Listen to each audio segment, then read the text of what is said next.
داغين بعد يولسم حديث عن نعيم المجمر رحمه الله.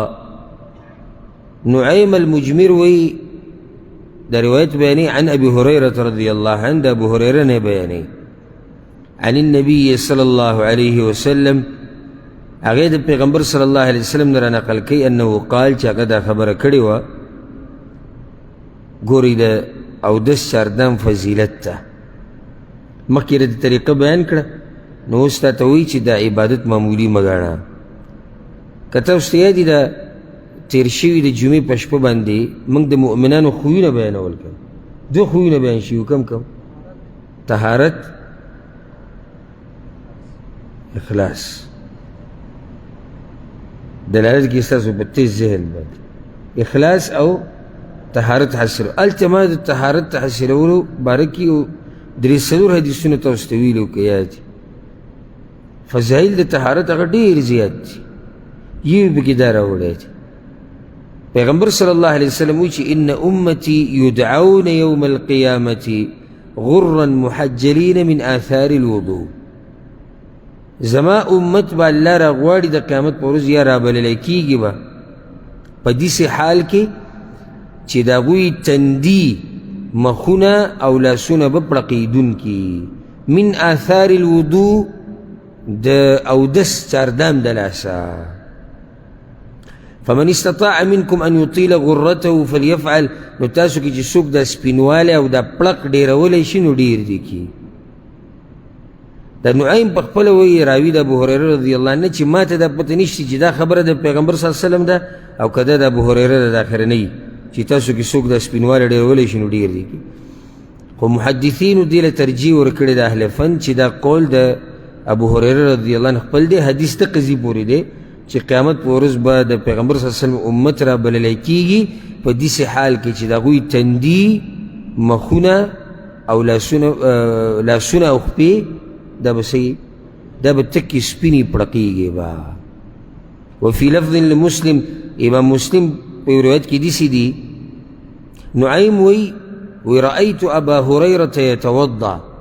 ما ابو هريرة رضی اللہ عنہ وریدو چی چاردامی کو فغسل وجهه ويديه نمخي وينزو بيد لسون وينزل حتى كاد يبلغ المنكبين.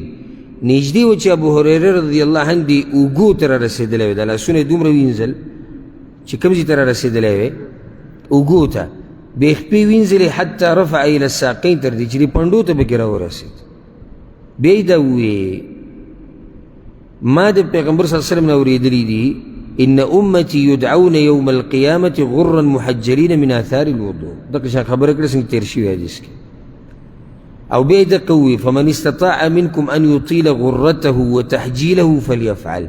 پتاسو کی جسوک تخپل بدن دا سپینواله دا پرق دیر ولیشی نسدی کی دیر دی کی. یو حدیث کی رضی امام مسلم روڑے دی ویچی سمعت خلیلی صلی اللہ علیہ وسلم ما د خپل ملګری نه دا خبر اوریدلې. ملګری څوک وي؟ ملګری پیغمبر صلی الله علیه وسلم یادی وی چې تبلغ الحلیة من المؤمن حیث یبلغ الوضوء.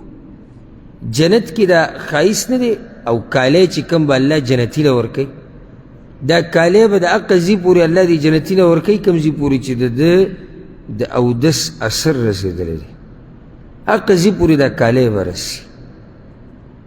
دی حدیث کے دیری مسئلی دا امام بخاری مراوڑے دا امام مسلم مراوڑے او دا خبر خو منگ ذکر کرا چی دا چی سوکتا سو کی سپینوالا دیر اولی شی دیر دی کی دا چا خبر دا دا ابو هريره رضی اللہ عنہ خبر دا پیغمبر صلی اللہ علیہ وسلم خبر نعیم المجمر.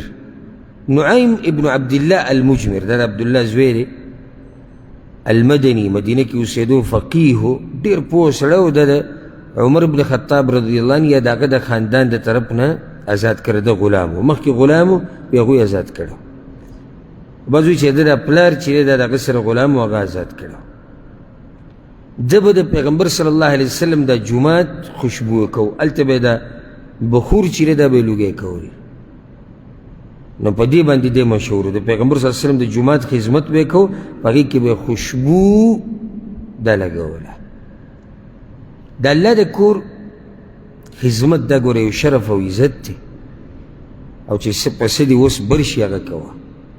زمونږ د خلکو دا مطلب دی چې یعنې جومات کې مرسته دا ده چې ته په دې کې یو 10 لکه روپۍ ورکړي یا پوره ځمکه وله ورکړي چې په څه دې اوس بر کېږي هغه کوه چې څو پورې استعمالېږي الله تعالی اجر درکړي. څومره موږ بېغمه او بې فکره یو. لاړ شي زموږ د علاقو جوماتونه وینه چې تا ته پته ولګي، ورپسې بیا چکر زموږ کورونو ته ووایه چې تا ته بیا پته ولګي، تا ته به خپله پته ولګي چې دې کلي کې کم قسم انسانان اوسېږي. لاړ شه اول جوماتونه وګوره، بیا ورپسې کورونو ته ورشه چې پای کې رخام لګېدلي دي، پای کې د بجلۍ ناشنا سیسټمونه دي، د هغې دروازې اټومیټک دي، پای کې دننه 3-4 ګاډي ولاړ دي، غټ غټې بنګلې 3 چته 4 چته ودرېدلي دي، ایسیان پکې نن سبا لګېدلي دي. هغه مو ګوره او بیا زموږ د جومات حال ته مو ګوره چې هغې چټایي نشته، پنکې پکې یو څو چلیږي، نورې خرابې، د اوبو د بیل مسله ده، عفوا د بجلۍ د بیل مسله ده، د اوبو مسله ده. او موږ چې خبرې شروع کړو دومره خبرې کوو ته به چې کوي منګی وو. دا ګورې زموږ دپاره د افسوس او د عار او د شرم خبره چې زموږ د جومات دا حال دی او زموږ د کور دا حال دی. زموږ کور دی کمزوری خو چې الله دا کور برابر وي، زموږ په دې کور کې د اوبه نه خو چې الله په دې کور کې د اوبه وي. دا سوچ د یو مسلمان په کار دی. نو دا اوس نعیم دا اوسې کېږي چې د پیغمبر صلی الله علیه وسلم په جومات کې بخور ولګوي او خوشبو یې کړي، او دا عادت د عربو اوس هم دی. ته ورشه د عربو جوماتونو ته، دا پرېږده زموږ د علاقو د جوماتونه چې دا پرېږده چې دلته چې کوم اوسېږي هغوی د دې مسلې نه خبر نه دي، او که خبر دی پرې عمل هم نه کوي. لیکن دلته زموږ د عجم پراته دي ټول، دا دې کارونه وله نه دي. ته لاړ شه د عربو علاقې ته، دلته چې کوم چې هلته ټول عرب اوسېږي، چې ته جومات ته ورنوځې ته خوشبو وینې، ته د جومات هغه صفایي وینې، هلته چې کوم د اوبو سیسټم وي، د خوراک پکې هر څه ته ورته وشي وینې. که نه زما خبره غلطه ده؟ د اول صف کې چې را کسان ناستي چې راځي ځان سره هر یو بخور او خوشبو دانې راغستې، څوک د جومات ته قالین دپاره خوشبو راوړي، څوک پکې داسې راشي چې دا خلک خوشبویه کوي، ګرځي په دې صف کې او هر چا له خوشبو ورکوي.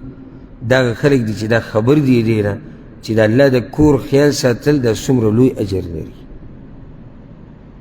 په دې دومره خرچه هم نه راځي، هېڅ خرچه پرې نه راځي. که ته داسې کار وکړې د خپل جومات دپاره، او جوماتونه ګوره ټول د الله کورونه دي، دې کې دا نشته چې دا سعودي عرب کې او دا پاکستان کې دی. دا هم یاد کوه سره، دا پکې نشته چې پاکستان کې او افغانستان کې د جومات خدمت کول اجر ډېر میلاویږي په نسبت د هغه جومات چې کوم سعودي عرب کې دی. ټول د الله کورونه دي، ټول د الله کورونه، دلته د الله بندګي کېږي. دې باندې دومره خرچه هم نه راځي. ته یو 100 روپۍ د میاشتې راوباسې او خپل جومات چې ستا کم دی کلي کې، او د هغې دپاره خوشبو والی چې دا په دې قالینونو باندې استعمالېږي، یا عامه بله څه خوشبو روان په دې ستا ځي څه. خو چې دلته د مانځه والا راځي د مونځ کوي او هغو ته سکون میلاویږي او د جومات ته خوشبو ځي مزېداره، رب العالمین به تعالی اجر درکړي. او د هغې په بدل کې به الله ستا قبر چې دی هغه خوشبو کړي، ستا اعمال به خوشبو کړي، د اعمالو نه به دې ښایسته بینځي، ښایسته اعمال به کړي. رب العالمین به دنیا او آخرت ښایسته کړي په یو معمولي کار باندې. او د جومات آبادول یوازې دا نه دي چې ته په پیسو باندې جومات آبادوې، د جومات آبادول دا هم دي چې ته پکې دننه عبادت کې، ته د هغې دپاره کله یو شی راوړي، کله بل شی راوړي، بل شی راوړي، دا هم د جومات آبادول دي.